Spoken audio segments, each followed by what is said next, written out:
जागतिक आरोग्य दिनानिमित्त सोलापूर येथे जनजागृती रॅली, दाराशा नागरी आरोग्य केंद्राचा पुढाकार। जागतिक आरोग्य दिनाच्या निमित्ताने दाराशा नागरी आरोग्य केंद्रांतर्गत महिला आरोग्य समितीच्या पुढाकारातून लष्कर येथे दिनांक 8 एप्रिल 2026 रोजी जनजागृती रॅलीचे आयोजन करण्यात आले। सध्या भारतामध्ये प्रत्येक 10 महिलांपैकी सुमारे 6 महिलांमध्ये ॲनिमिया आढळतो।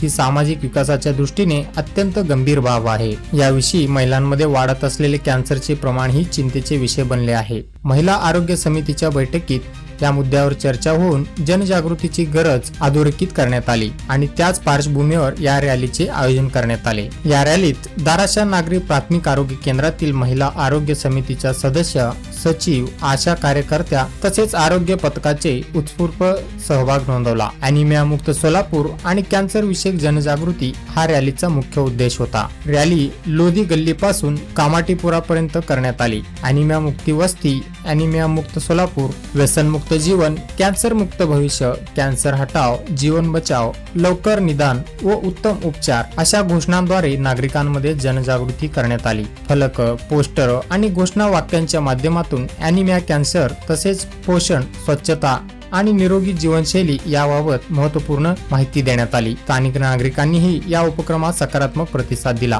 ही रॅली यशस्वीपणे पार पाडण्यासाठी दाराशा नागरी आरोग्य केंद्राचे आरोग्य पथक आणि वैद्यकीय अधिकारी डॉक्टर पवार यांचे मार्गदर्शन लाभले। तसेच अस्तित्व संस्था आणि साथी संस्थेच्या समन्वय पल्लवी वडणे, तब्बू नगारे आणि सर्व आशा कार्यकर्त्यांनी विशेष परिश्रम घेतले। या उपक्रमामुळे महिलांच्या आरोग्याविषयी जागरूकता वाढण्यास मदत होईल असा विश्वास आयोजकांनी व्यक्त केला।